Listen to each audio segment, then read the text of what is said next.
Hello friends, welcome back to my channel. मैं हूं साजिदा नफीस और आप देख रहे हैं गॉड इज़ ग्रेट चैनल। खुदावंद के ज़िंदा जलाली और बाबरकत नाम में आपको मेरा दिली सलाम। मेरा ईमान है कि खुदावंद के फजल व करम से आप खैरी से होंगे। आज की वीडियो में हम सीखेंगे खुदावंद यीशु मसीह का लाजर को ज़िंदा करने का मुअज्ज़ा।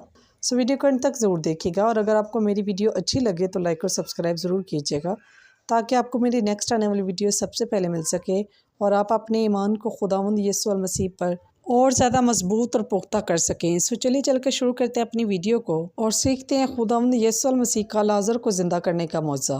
बाप और बेटे और रुल कुद्दस के नाम आमीन। मुक़द्दस यूहन्ना की इंजील उसका 11 बाब 1 आयत से लेकर 46 आयत तक। मरियम और उसकी बहन मार्था के गांव बैतनिय्याह का लाजर नामी एक मरीज़ था। ये वही मरियम थी जिसने खुदावंद को इतर मला था और अपने बालों से उसके पाँव पोंछे थे। लाजर नामी उसका भाई था। बस बहनों ने उसे ये कहला भेजा कि ए खुदावंद देख, जिसे तू प्यार करता है वो बीमार है। यीशु ने सुनकर कहा, ये बीमारी मौत की नहीं बल्कि खुदा के जलाल के लिए है, ताकि इसके सबब से खुदा के बेटे का जलाल ज़ाहिर हो। और यीशु मार्था और उसकी बहन और लाजर को प्यार करता था। बस जब उसने सुना कि वो बीमार है तो जिस जगह था वहीं 2 दिन और रहा और उसके बाद शागिर्दों से कहा, रब्बी, अभी तो यहूदी तुझे संसार करना चाहते थे और तू फिर वहाँ जाता है। यीशु ने जवाब दिया, क्या दिन के 12 घंटे नहीं होते? अगर कोई दिन के वक़्त चले तो वो ठोकर नहीं खाता, क्योंकि वो इस दुनिया की रोशनी देखता है। लेकिन अगर कोई रात के वक़्त चले तो वो ठोकर खाता है, क्योंकि उसमें रोशनी नहीं। उससे ये बातें कहीं और उसके बाद उनसे कहा कि हमारा दोस्त लाजर सो गया है, लेकिन मैं जाता हूँ कि उसे जगाऊँ। तब शागिर्दों ने कहा, ए खुदावंद, अगर वो सो गया है तो बच जाएगा। यीशु ने तो उसकी मौत की बाबत कहा था, मगर उन्होंने ख्याल किया कि उसने नींद के आराम की बाबत कहा है। तब यीशु ने उनसे साफ कहा कि लाजर मर गया है और मैं तुम्हारी खातिर खुश हूँ कि मैं वहाँ ना था, ताकि तुम ईमान लाओ। लेकिन आओ हम उसके पास चलें।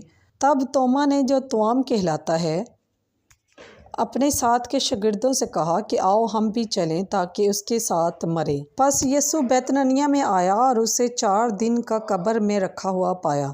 बैतनिय्याह यरूशलेम के नज़दीक तकरीबन 15 गज के फासले पर था और बहुत से यहूदी मार्था और मरियम के पास आए थे ताकि उनके भाई की बाबत उन्हें तसल्ली दें।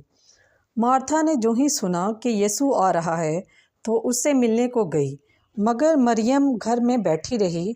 मार्था ने यीशु से कहा, ए खुदावंद, अगर तू यहाँ होता तो मेरा भाई ना मरता, और मैं जानती हूँ कि अब भी तू खुदा से जो कुछ मांगेगा खुदा तुझे देगा। यीशु ने उससे कहा, तेरा भाई जी उठेगा। मार्था ने उससे कहा, मैं जानती हूँ कि वो यौम आखिर को क़यामत में जी उठेगा। यीशु ने उससे कहा, क़यामत और ज़िंदगी मैं ही हूँ।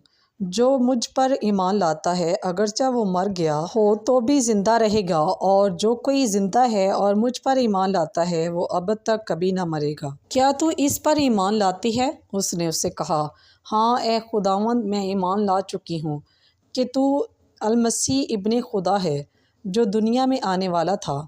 वो ये कह कर चली गई और चुपके से अपनी बहन मरियम को बुलाकर कहा कि उस्ताद यही है और तुझे बुलाता है। वो सुनते ही जल्द उठकर उसके पास आई। यीशु हनूज़ गांव में नहीं पहुंचा था, बल्कि उसी जगह था जहां मार्था उसे मिली थी। बस जो यहूदी घर में उसके पास आए थे और उसे तसल्ली दे रहे थे, ये देखकर कि मरियम जल्द उठी और भाग गई है, इस ख्याल से कि वो कब्र पर रोने जाती है, उसके पीछे हो लिए। और जब मरियम वहाँ आई जहाँ यीशु था और उसे देखा तो उसके कदमों पर गिरकर उससे कहा, ए खुदावंद, अगर तू यहाँ होता तो मेरा भाई ना मरता। बस जब यीशु ने उसे देखा कि वो रोती है और यहूदियों को भी कि जो उसके साथ आए थे रोते हैं, तो रूह में आह खींची और घबरा कर कहा कि तुमने उसे कहाँ रखा है? उन्होंने उससे कहा, ए खुदावंद, चल और देख ले। और यीशु के आंसू निकल आए। तब यहूदियों ने कहा कि देखो उसे कितना प्यार करता था। लेकिन उनमें से बाज़ ने कहा, क्या ये जिसने अंधे की आंखें खोलीं اتنا نہ کر سکا کہ یہ بھی نہ مرتا۔ تب یسوع اپنے میں آنکھ کھینچ کر قبر پر آیا۔ وہ ایک غار تھا اور اس پر پتھر دھرا تھا۔ یسوع نے کہا کہ پتھر ہٹاؤ۔ مرحوم کی بہن مارتھا نے اس سے کہا، اے خداوند، اس سے تو اب بدبو آتی ہے، کیونکہ اسے 4 دن ہو گئے ہیں۔ یسوع نے اس سے کہا، کیا میں نے تجھ سے نہیں کہا تھا کہ اگر تو ایمان لائے گی تو خدا کا جلال دیکھے گی؟ پس انہوں نے پتھر کو ہٹا دیا اور یسوع نے اپنی آنکھیں اٹھا کر کہا، اے باپ، میں تیرا شکر کرتا ہوں کہ تو نے میری سن لی ہے، اور مجھے تو معلوم تھا کہ تو ہمیشہ میری سنتا ہے، مگر ان لوگوں کے سبب سے جو آس پاس کھڑے ہیں میں نے یہ کہا تاکہ وہ ایمان لائیں کہ تو ہی نے مجھے بھیجا ہے۔ اور یہ کہہ کر اس نے بلند آواز سے پکار کے، اے لازر نکل۔ جو مر گیا تھا وہ کفن سے ہاتھ اور پاؤں باندھے ہوئے نکل آیا اور اس کا چہرہ رومال سے لپیٹا ہوا تھا۔ یسوع نے اس سے کہا، اسے کھول دو اور جانے دو۔ تب یہودیوں میں سے بتھیرے جو مریم کے پاس آئے تھے اور جنہوں نے یسوع کا یہ کام دیکھا اس پر ایمان لائے، مگر ان میں سے بعض نے فریسیوں کے پاس جا کر جو کچھ یسوع نے کیا تھا ان سے بیان کیا۔ پس پاک کلام کے پڑھے اور سنے جانے پر خداوند کی خاص برکت ہو۔ خداوند کا شکر ہو۔